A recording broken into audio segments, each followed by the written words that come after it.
How concerned might Microsoft be that a new Steam Deck and possibly a Steam Box could see Valve stealing attention away from an Xbox transition to Windows? Satya Nadella himself has called Valve out as arguably winning the digital marketplace race for PC thus far. Valve's not the only one selling gaming devices in the PC space, of course, but unlike Asus, MSI, etc., they own the dominant storefront and ship a Linux OS, where Microsoft's ability to build in Microsoft apps and sell on services to end users is very limited. Couple Xbox decline in reputation with the general love of Steam, seems Microsoft is in a bit of a vulnerable position in this segment.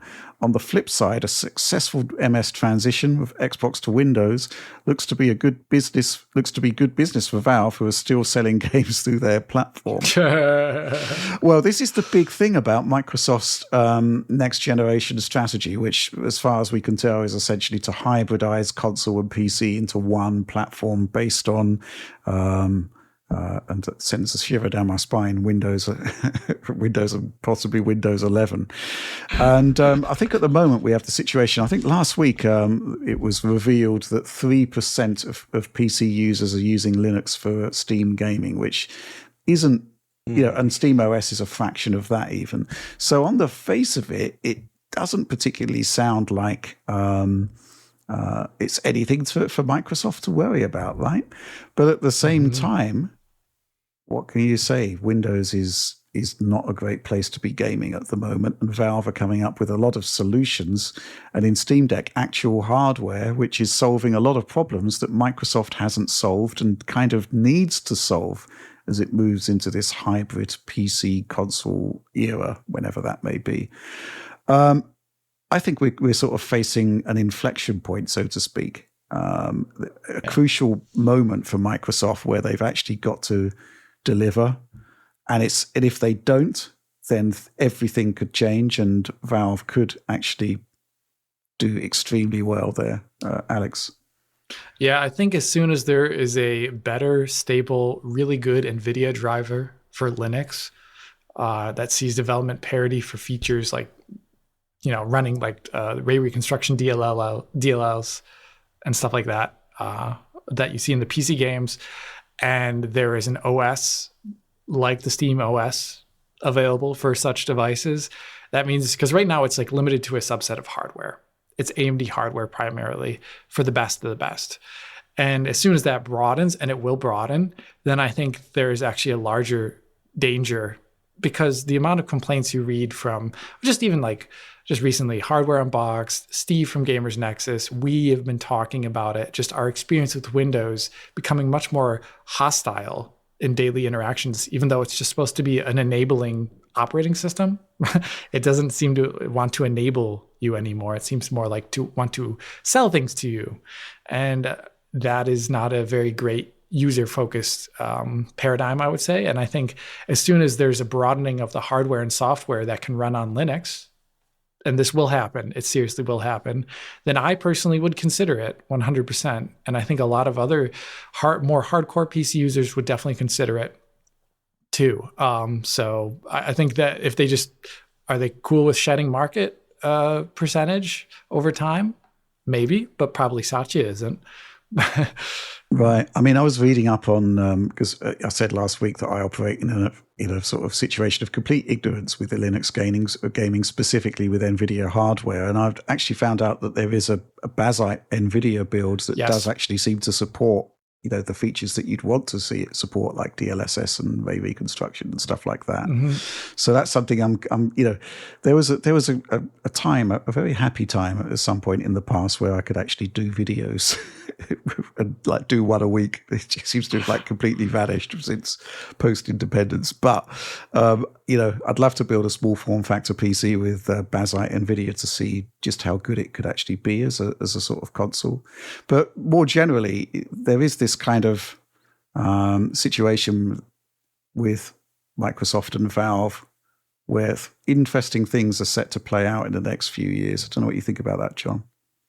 So yeah, it is an interesting situation because you're talking about Linux versus Windows, but I mean, Valve's already established on Windows as well, right?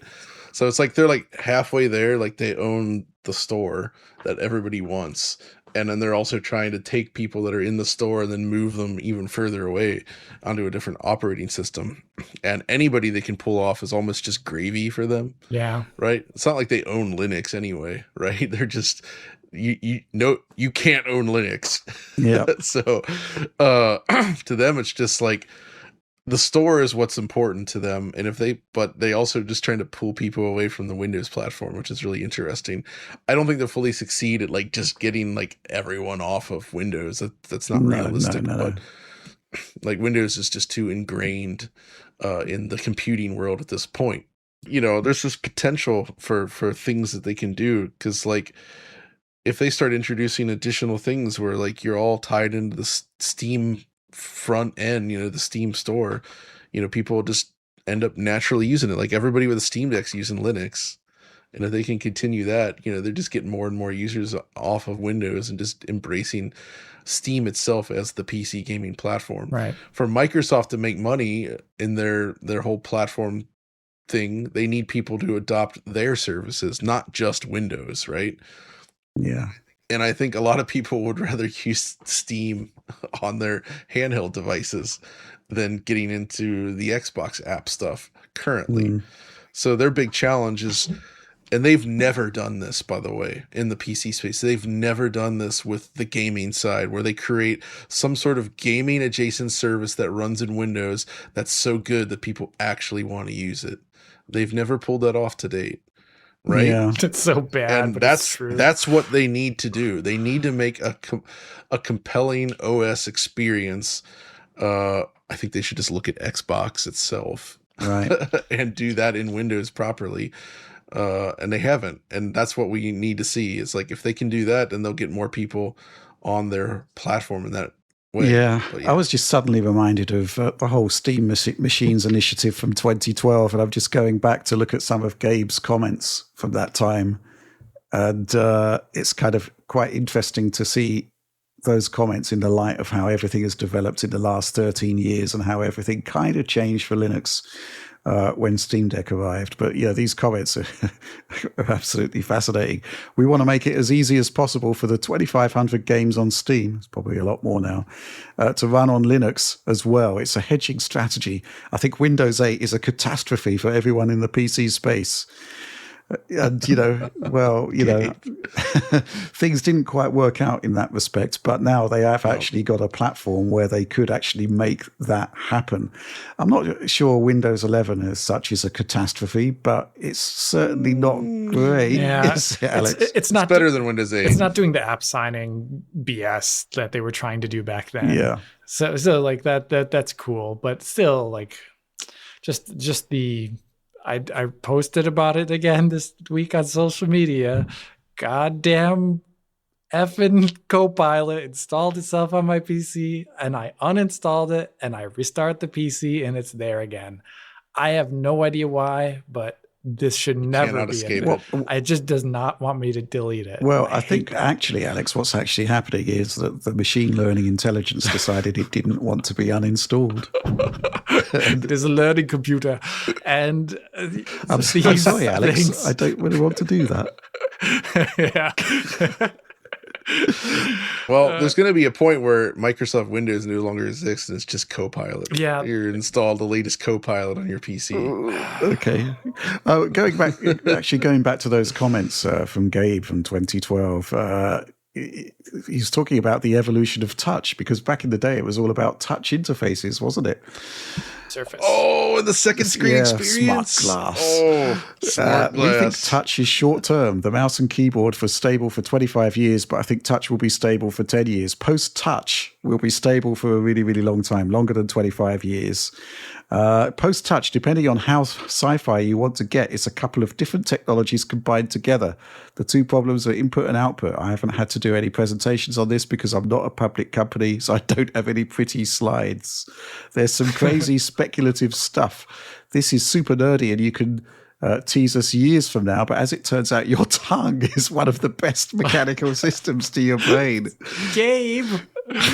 Gabe. But he does say, I don't think tongue input will happen. Okay. He's probably I think. Not for most people. But anyway. I do think we will have bands on our wrists, and you'll be doing something with your hands, which are really expressive. That's not really, I guess, some of the VR stuff is, thankfully, we didn't have VR tongue support. That would have been... that we know about. Certainly not in games. Yes, no. But it's interesting to see, go back to some of those comments and, certainly I think going back to the core point of this question, I think there's everything to play for. I mean, you've got like 3% market penetration for Linux at the moment. I think that's only going to go up based on the sort of direction of travel.